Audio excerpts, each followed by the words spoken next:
December is here and we've got some new things to talk about.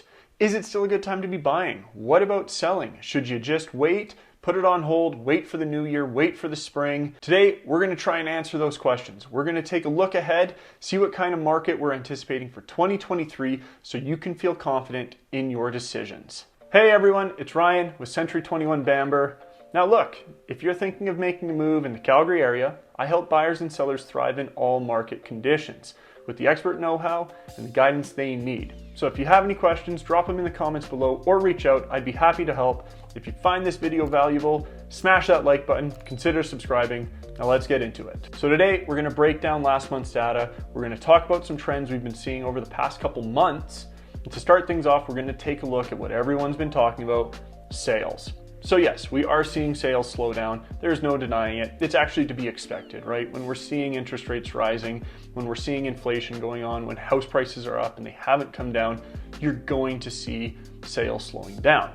So I've got this chart here. It shows 2022's data compared to the last 10 years. So this is going back to 2013. 2022 is that dark blue line. Now, when we take a look at this, you'll notice 2022, even though all the news is having you think sales are down some outrageous amount, we're falling right in the middle of the past 10 years of data, right? The only 3 years above us are last year, 2021, 2013, and 2014.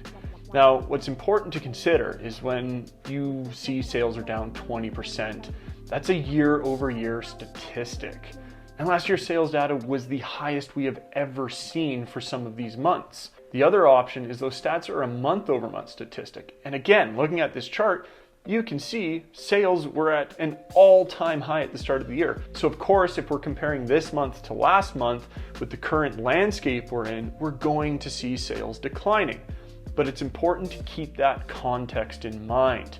Now, what I find more interesting is if we shift to new listings per month. We are actually looking at the lowest amount of new listings for the month of November, and it was actually that for the month of October, compared to the last 10 years of data. So even though sales are down, sales are only middle of the pack, right? New listings are at the very bottom.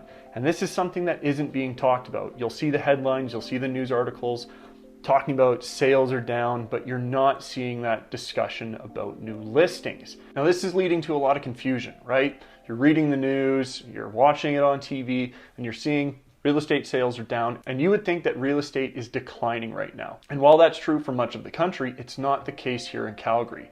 Real estate's all about location, right? You hear it all the time, location, location, location. Well, that couldn't be more true here. What's going on in Toronto, Vancouver, Ottawa, Winnipeg, heck, even Edmonton, it doesn't apply here in Calgary. We have to look at the data for the city we're in. So with new listings down, we're going to start seeing some inventory issues. Here, we're looking at months of supply for Calgary. Anything over 4 months, typically buyer's market, between 2 to 4 months, balanced, and anything below 2 months is going to be seller's market. Now, we were just up into balanced market territory. We could definitely feel that for the past few months. It wasn't as competitive. Buyers had some time. Sellers actually had to start working to sell their house. It wasn't just 20 offers came to the table on the first weekend. And it was nice. It was a good change of pace. It was really, really well needed. It was a big breath of fresh air. That trend has changed. We've now declined back into a seller's market. It is just barely, right? We're sitting at 1.89 months of inventory. Here we're taking a look at sales compared to new listings with inventory over top. Right away, you'll notice this downward trend with inventory. We're seeing newer lows each year going back to 2018. It's going to be very interesting to see how 2022 ends. Will we hit a new lower low? But I also want to point out we have actually seen sales cross over new listings. Now, this is an interesting thing. It's happened a few times before. We saw it at the end of 2021, saw it at the end of 2020, and at the end of 2013. And it's the market conditions that follow when this happens. Typically, there's a lot of price action and a ton of activity in the market. If we take a look at how prices moved following these crossovers, right here at the end of 2013, start of 2014, there was a big climb in prices. And as we all remember, because it was pretty recent, end of 2020, start of 2021, big price action. And then of course, this last year. Now, are we going to see that this year coming up, 2023? I don't think we're going to see the same kind of price action, but I think we're going to see the other market dynamic. I think we're going to have a lot of competition. I think we're going to have a lot of activity, and that's largely being driven by the upward pressures of high employment, a strong commodities market, and very strong migration numbers here. A lot of people find Calgary very desirable, high affordability, right? We were just ranked number 3 in the world for cities to live in. So a lot of people are wanting to move here. So when we have these tight inventory situations and we have that high demand is sustained, we're going to be dealing with tough supply and demand dynamics. When that happens, prices stay pretty stable, and we've seen that. Prices have not moved much. Now on this chart, you can see, yes, prices have come down, especially if you look at median and average prices. And this is something I really want to focus on. People have had to change their plans. Because of the change of interest rates, because of elevated home prices, people are searching for affordability. That's one of the biggest shifts we've seen. One of the biggest trends over the past few months is a shift from detached houses driving the market to condos and townhouses. So even though we're seeing a trend of prices coming down and sales coming down, the decrease hasn't erased the gains. That price growth that we saw at the start of the year, it still exists. You're still up about 9% across the whole market. If you go into each sector, detached, semi, row, and condo, all of those, you're 10% or more. You still have a lot of growth on your investment. So sellers, you haven't missed the market. So that shouldn't be your concern. You shouldn't be worried about prices dropping. From the May highs, we're not even down 5% if we're looking at the greater Calgary prices. Where your focus should be is in how you can maximize your sale. It's working with someone who really cares about your listing and invests in your property. We have an extensive marketing platform. We really care about ensuring you do very well in your sale.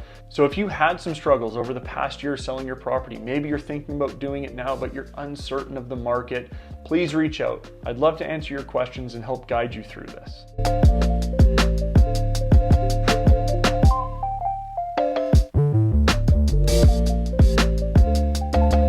So a key area I want to talk about are affordable homes. Now, for the sake of this, affordable homes we're going to classify as anything under $600,000. At the start of the year, we saw a ton of demand in those higher priced homes, right? With interest rates low, people were stretching their budgets. They were going for their dream detached, semi-detached homes. They were willing to take that on. With that, those sales really drove the market. That's where we saw those price increases. That's where we saw the huge volume of sales. But with this new landscape we're in, row housing and condo sales, they're now leading the way. Now, it's important to remember there is still a huge amount of demand for detached and semi-detached homes in these affordable price points. The problem is there's just no inventory. There's no product for people to buy. So before I sat down, I pulled some numbers. So as of today, across the whole market, there are 2,542 active homes for sale. Under $600,000, there's just 1,419 homes. That's about 56% of the inventory is in the affordable price ranges, right? We typically see that a little bit higher, but where it's even more staggering is if we focus in on detached homes. So right now, there's 1,268 detached homes actively for sale. Under $600,000, there are just 409 homes. That's just 32%. 32% of the available homes are at the affordable price points. This is a city of 1.6 million people. We have an incredibly high rate of migration coming here, and we have 409 detached homes to fill that demand. So what's the big takeaway from all of this? Well, if you're thinking of buying or selling anytime in the near future, you need to have a plan. Buyers, what do you need to consider? What do you need to plan for? Well, I think the biggest one is you need to consider the likelihood interest rates are going to decrease anytime soon. What's the likelihood they're going to come down? Well, today, Bank of Canada just increased rates by another 50 basis points, so it isn't happening anytime in the near future. I think the overall consensus is we're going to see interest rates continue to increase over the next year or so. I think we're going to see it in smaller chunks. I don't think we're going to see 75 or 100-point increases. I think we're going to see increases of 25 or 50 points. But as long as inflation is an issue, we're going to continue to have to talk about interest rates. The other main thing to consider is the likelihood of house prices dropping. But have you considered in a year where we've seen interest rates more than double, we've seen sales falling 20% year over year, and we have recession fears on the horizon, we still haven't seen home prices drop. Now you might be thinking, okay, well, all of those are going to combine together and we'll see it in 2023. Who knows? You might be right. The data, the trends right now, they say otherwise. My question to you is, why do you think house prices are going to drop? If you're in that camp, please drop it in the comments. I would actually love to know why. And the last thing for buyers, what are you giving up by not acting now?